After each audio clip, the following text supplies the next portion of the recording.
Well, we'd like to welcome everybody to our online service today. It's so good to be with you guys online. Greg, how you doing? I am doing fantastic. Hope you are. Yes, sir. Hopefully you are recovered from Christmas Eve. It's a fine time to say that. I love saying that. We're walking by faith, That's right? right. We're recording on December 23rd. You just lost any illusion of this being live, I just Greg, figured I'd and do you it this killed time. You typically do it. I typically ruin that. Yeah, Christmas Eve for us in the Yep. moment is tomorrow night, but we're recording this time today, and it's good to be with y'all. We take off this last Sunday of the year to give everybody some rest and some time with their families. It's quite a busy time leading up to Christmas Eve for us here at Upward, and the church family, the volunteers, the staff teams have worked so hard to pull this off for Christmas Eve, and now everybody's getting a bit of rest. So just rest and enjoy your families today. Don't feel any sense of guilt at not being here physically or anything like that. We want to just come together, and we do this every year, and celebrate the year that's behind and kind of look forward to the year that's coming up. So we got a lot to talk about from last year. 2025 has been an incredible ride at Upward Christian Fellowship, and I would kind of describe it as a ride. Absolutely. It has been some year. It's been so exhilarating and sometimes exhausting, and we really walked by faith. I told Greg earlier, I said, I feel like we're like a plane that's come through a battle and won the victory, and we've kind of skidded on the deck of the carrier, shot up a little bit and tired a little bit, but we made it. That's sort of what it feels like. We made a rough carrier landing, and here we are safe, mission accomplished. But it's been quite a ride this year. A lot of joy. You know, when you think about, going back into January of last year and then kind of looking back over the last 12 months, I don't know. I mean, I think we had some ideas as to what this year was going to look like and how it was going to feel, but I don't think any of us really understood what God was going to do and how he was going to show up and provide for his people and his church over the course of this year. And it really is an incredible opportunity just to look back and celebrate that. It's been an amazing year. We accomplished 2 major projects in 2025. Yeah. And looking forward to them throughout 2024 as we planned, I just didn't know, honestly, if I was asking too much or trying to lead too much at one time. We talked a lot about that with ourselves, with our consultants, and said, man, can we do all this? We had a parking lot that had to be paved. We're out of parking everywhere, parking on gravel, parking in the yard everywhere. We knew we had to have a parking lot, and that's $1.4 million right there, the parking lot. And then the multi-site, the campus at West, we prayed and worked on that, and that was over $500,000 in equipment and all kind of startup to get that thing going. And we were able to do both of those 100% debt-free. I wish I could go back and talk to us in January of this year and say, hey, guys, everything's going to be okay. Because in January last year, we had maybe $600,000 in the bank for this, and we needed that to be 1.9. Exactly. So we raised $1.3 million just for the expansion fund, and we're able to do all that, excuse me, without incurring one penny of debt. And I just think that's amazing. You guys gave over $5 million in total this year to fund our general budget and above and beyond for expansion. So you gave $5 million over that, and we gave away, just preliminary numbers we've given away about $800,000 this year, which is crazy.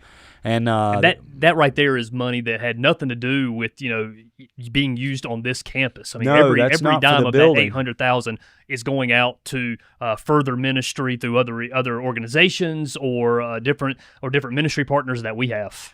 I've never seen a church give that far above budget for something like this. I mean, Christmas offering now, it's about $324,000 now that we're giving this year to help families financially to adopt children. And I mean, it's just amazing to see what God has done. It's just been unbelievable to me. You said it a lot to us, but just really pausing and thinking about the generosity, at this time right now, there is a brand new book that is out right now. Keep the Change. If you haven't ordered your copy, go to Amazon, order your copy today. Written by Pastor Andy. But I mean, make a great New Year's gift. Leave a review, all that kind of good stuff. You know what I mean? Yeah, get it. Leave us a good review. It's a great book to start off 2026 with.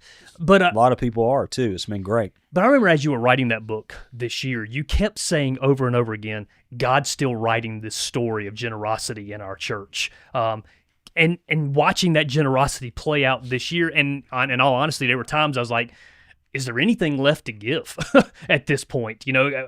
But sure enough, the statement that's in the book over and over again, that you have said over and over again, you cannot outgive God. Told the publishers, that book was supposed to be done in July. Mm-hmm. That was the initial plan, and it just wouldn't come to me. I worked hard. I worked on Fridays all the time. I worked on that book, and it just wouldn't come to me. And all of a sudden, I realized the last chapter, we're writing it now. Mm-hmm. So chapter 10 of the book is basically what happened this year, after it all. And we landed it there, and it got done exactly when it was supposed to and told the story. But it's been an amazing year. Obviously the story of generosity and how God has provided this year is a big part of what we've seen happen in 2025. Yeah. But man, there's other things that took place in 2025 as well.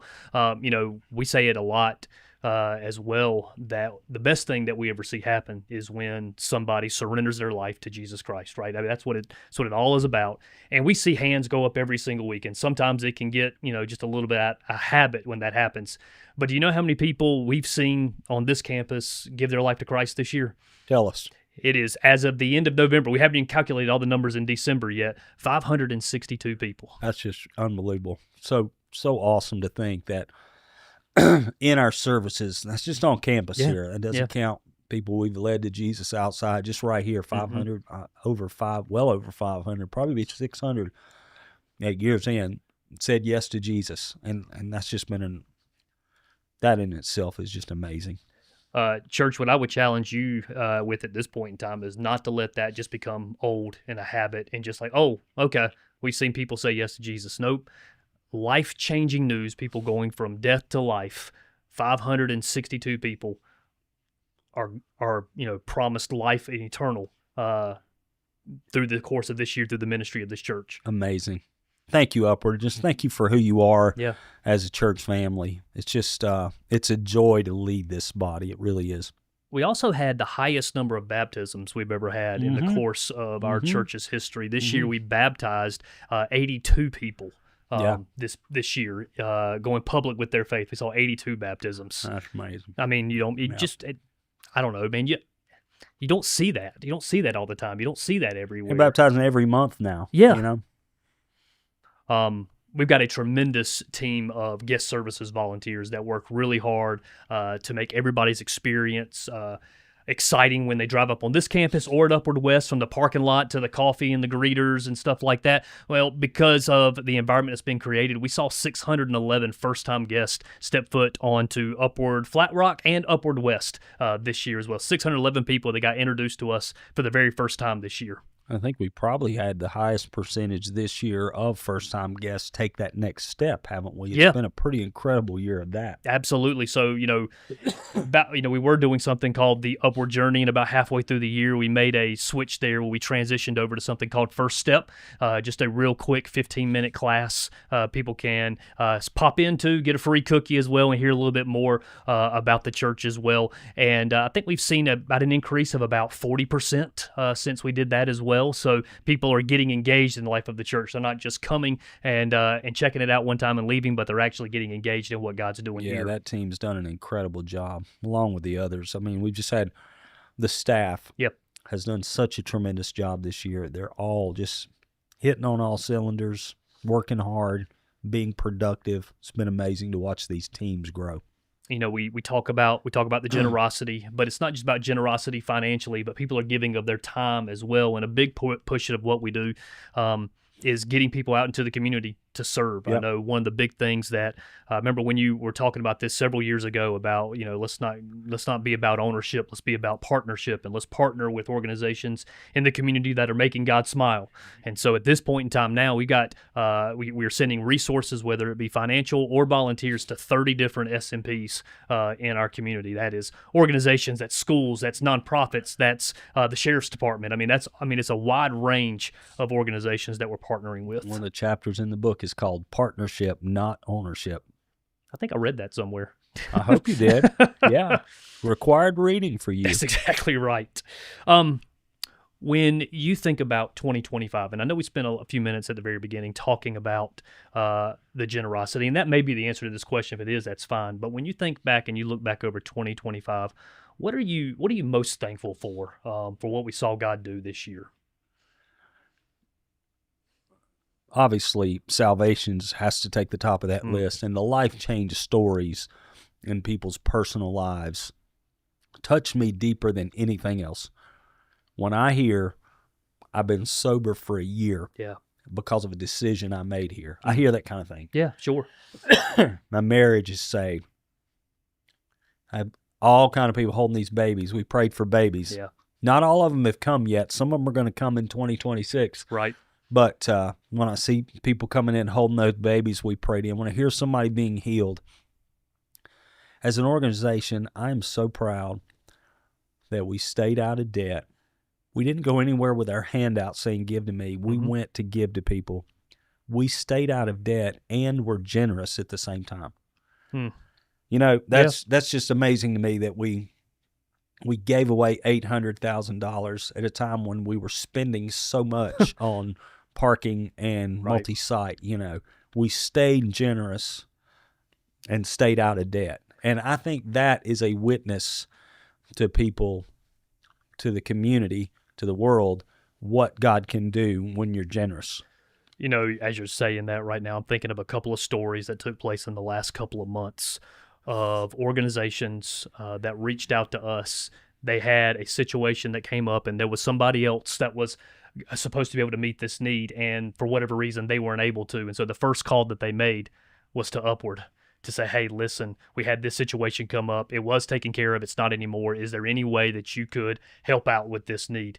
And in every single scenario that I know about, the immediate response was yes. That's amazing. It was, yes, we'll meet the need. It is, yes, we'll take care of that. We won't tell who they are, but it's amazing where it comes from. Yeah. It's amazing that organizations in the community are starting to see the Church of Jesus as a resource that will help them. Yeah. It takes time to do that. It does. That's not something that happens overnight. No. But not just Upward. There are other churches doing this, but that's on their radar.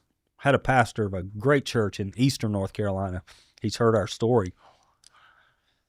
He said this year we gave away at Christmas $75,000 to a ministry in the community. Wow. He said we never would have done that except for Upward's story. He told me that in those words, and I thought, man, we're being able to touch other churches and other pastors, and I'm so thankful for that. That's the dream, is that beyond Upward, we're being a model to other places in a lot of ways, and that's so exciting to me. We had the principal of a school stand on our stage just last week and said, we want to thank Upward, who is our strongest and best community partner that we have. That's cool. I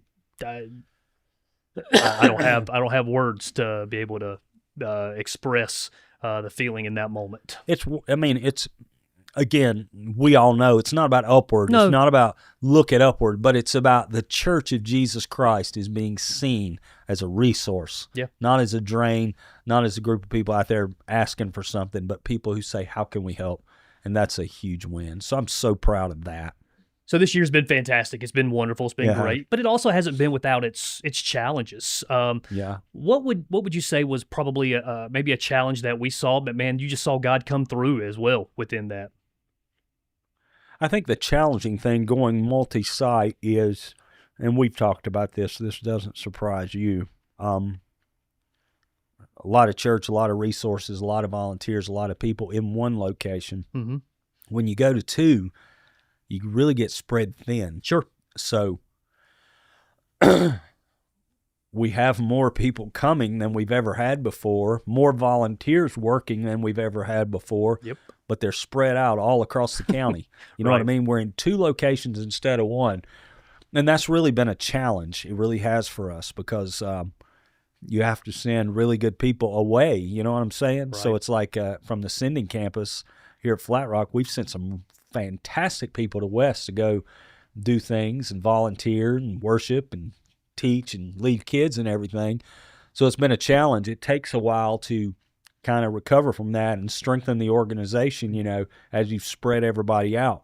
But it's been incredibly victorious. I mean, the attendance at West has been excellent. Yep. Salvations at West. We Yep. celebrated our first baptisms at West Yep. this week. Understand the tank got too full and we splashed people. Maybe a little bit, but that's okay. I may have had some wet socks when it was all said Greg and had done. wet socks. That's a victory right there. But it's just been incredible how well it's worked. But it has been a challenge to take Sure. this incredible group you've built and spread them out thin over a location. And Yeah. I feel that. And I know our teams feel that as well. You know, it certainly has been a challenge, but one of the cool things that we've been able to see with that too is new people stepping up and stepping into new roles. People who maybe would have thought, there isn't maybe the church doesn't really need me in any kind of serving capacity. Have now stepped into roles, and they're not. In some of those roles, they're not just serving, but they're helping to lead certain teams and are doing an incredible job at it. I see so much excitement. I think the setup and teardown teams at West, they're the real teams I've got to see in action. Yeah. I've been over to West Campus about 4 times. Mhm. Only one of them was during a service, Right. and that was a quick over there and back. I've been over there doing setup 3 or 4 times. They are so enthused. Those teams are just excited to get there at 7:15. Something wrong with those people. They're happy. They are happy. When out of everything that we've talked about so far, is there any story or any testimony that you have that you've heard, maybe somebody shared with you or anything like that, that when you think back to this year, is like, man, that was a hallmark moment. That was a high moment for us and what we saw God do.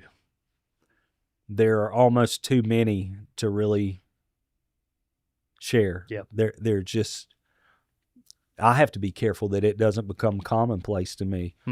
We'll get testimonies of people online that watched online Yeah. by chance almost. Yeah. And God just opened their hearts and brought them to Jesus. I'll get cards from people in Massachusetts and Ohio and all over the place who say Upward has changed our lives and we can't wait to be with y'all online every week. You know Wow. what I'm saying? I'll hear that. Guy told me the other day he had it was a friend or a family member once.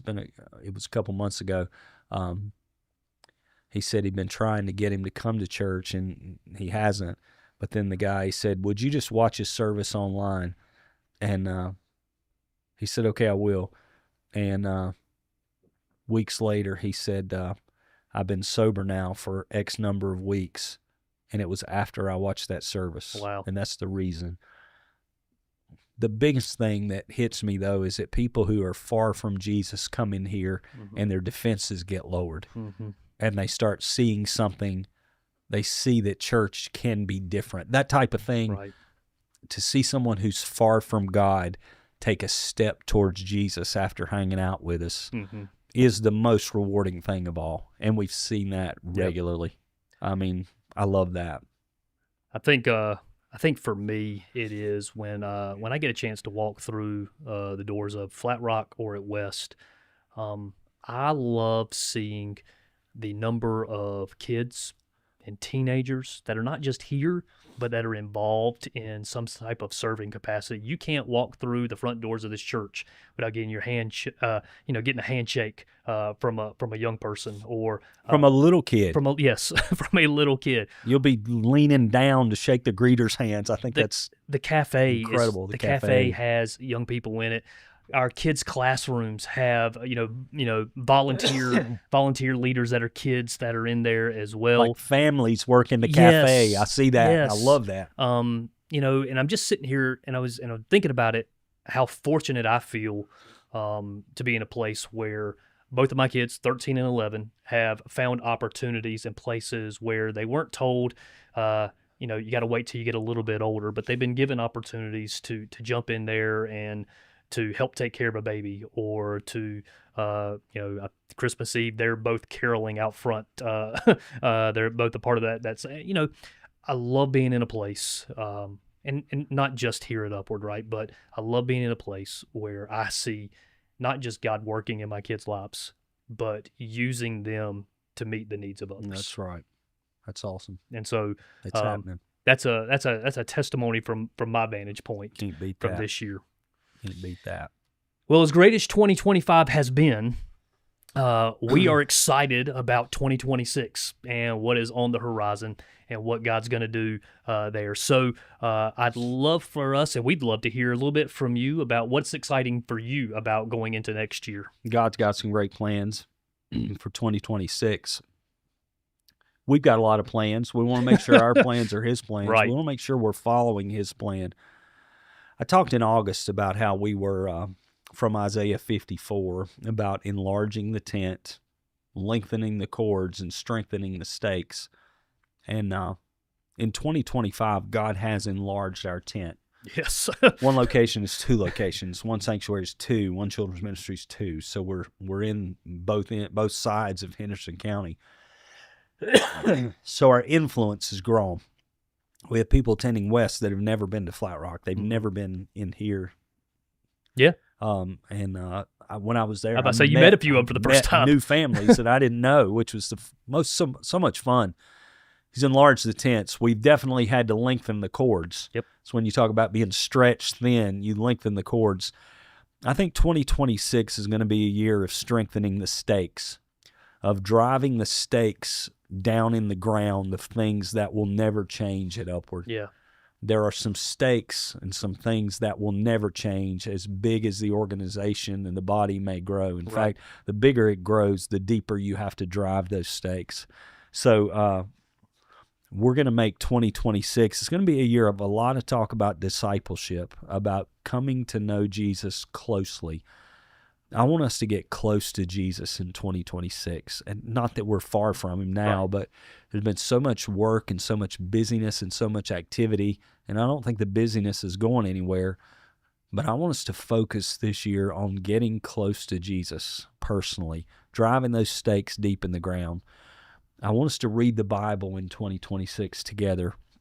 We are going on a journey together with everyone who will.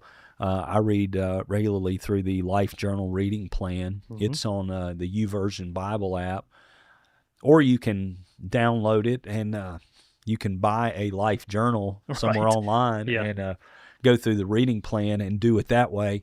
But we're going to read through the Bible together, everyone who will, in 2026 on that plan. We'll be reading the same thing every day, which will be cool. Anyone that wants to join that plan through the app, you can just download the Bible app, and then there is if you'll search for Upward Christian Fellowship and set us as your church, we will be pushing the Bible reading plan out through that, through the church section of the app, I guess is the best way to put it. We're going to read the Bible together starting January 1st. That's and if you miss a day, you can always go back and catch up. I'm finishing my year right now, so I'm playing catch-up on a few days I've missed this year. But we're going to read together. We're going to pray together. I have determined I'm going to start 2026 with 21 days of prayer and fasting. And for me, that means I'm going to push away one meal each day for the first 21 days. I'm going to skip a meal, and I'm going to spend that time talking to Jesus. And we're asking God for His guidance, for His wisdom, for His blessing in 2026, for His hand just to rest upon us. That's what we need more than anything. It's good. So we're going to read the Bible together. We're going to pray together. We're really going to focus on discipleship this year. We've got a discipleship process fairly well outlined. I know you and Leanne and her team, they've been working really hard on this. So we're going to be rolling that out this year, and I'm really thrilled about that. That's going to be a good thing. It's one thing to grow large, but it's another thing to make sure that we're all growing close to Jesus through it all. Yeah, that's good. So we've also developed some really powerful vision statements for Upward. that will guide us over the next 5 years. And these are nothing new. This Right. is us coming back to who we are Mhm. and driving those stakes down in the ground. And those will be vision statements like how many people are going to serve, how many volunteer hours we're going to give to the community over the next 5 years, how many people we're going to put on a foreign mission trip. That's one thing we're reviving. These are goals we had set about 2020 when COVID hit, and that rocked everybody's world, and we went into Everything changed. Yeah, it did. So we're getting back to some of those things that God dealt with us about then. So service hours in the community, mission trips. We're going to look at expanding and what we can do at Flat Rock to make room, and potentially within the next 5 years do another campus somewhere as God leads. I know that's scary. Everybody for just took a some big people. gulp. Yeah, hey, we're gonna set goals about how many people we're gonna take through a personal discipleship plan. We're gonna get very intentional about that. How many gospel conversations we have in our community, how many people actually share their faith, training of leaders, water baptisms. We're going to set some strong goals over the next 5 years, and those are going to be exciting. We're finalizing those and praying over those as a church leadership. Make sure we've heard from God on those. We're going to be rolling those out very shortly. Well, that sounds exciting right there. That It's sounds gonna really be. good. Yeah. It's going to be. With everything that we get a chance to look back and celebrate over 2025, it's also pretty inspiring as well to know that, man, there is more that God wants to do. We told everybody the front wall of the church has started expanding for us already. That's The right. front wall out there is expanding with or without us. So we're going to have some good work going on there. Love the idea about spending time this year just getting closer to Jesus. Yes, sir. We can't live without that. Yeah. You know what I mean? It's been a busy year, and it's been so busy, everybody's been working hard. We expanded, did that. I've been writing a book, got a grandbaby, got all kind of wonderful life change and Sure. all. I just felt Daughter God got married. Huh? Daughter got married. Daniela got married. Yes, it's been wonderful, just incredible. In the midst of it all, it's like God's been dealing with me, especially these last few months. Don't get so busy that you miss out on that personal relationship with me. So I'm going to be spending more time with Jesus this year. I just decided I've already blocked off time just in my weekly schedule and said this is just going to be God time. Right. And so I'm going to be drawing close to Jesus, and we're going to be drawing close to Jesus in 2026. And consequently, we're going to see him do some things that we've never seen before. Well, that's great. Yeah. It's been a great year, and looking forward to what comes next. I'd like to say this church body again, thank you. This year has just been a dream come true for all of us. I tell Upward all the time, obviously Jesus gets the glory, but you guys just make our dreams come true all the time. Yeah. All our ministry dreams have come true again and again and again because of your faithfulness and being a part of this family. So thank you. Just want all of you to have a wonderful rest of this holiday, Christmas. Happy New Year. We'll be back really soon, starting, what is it, January? Yeah, so we're back 4th? Sunday, January the 4th. Sunday the 4th, we'll be Thursday back in is action. January the 1st, so we are not having service on Thursday night, but we will be back ready to go. Sunday morning, January 4th. Yep. We'll all be back. That's right. Hit the ground running for next year. We're starting with a sermon series on discipleship called The Call. Yeah, And we're going to be talking about the call of Jesus to all of us to be with him, right? that's it. To become like him, Yep. and to do what he did. And it's going to be really powerful. So Looking forward to excited it. about it. Love y'all. Happy New Year. See you then.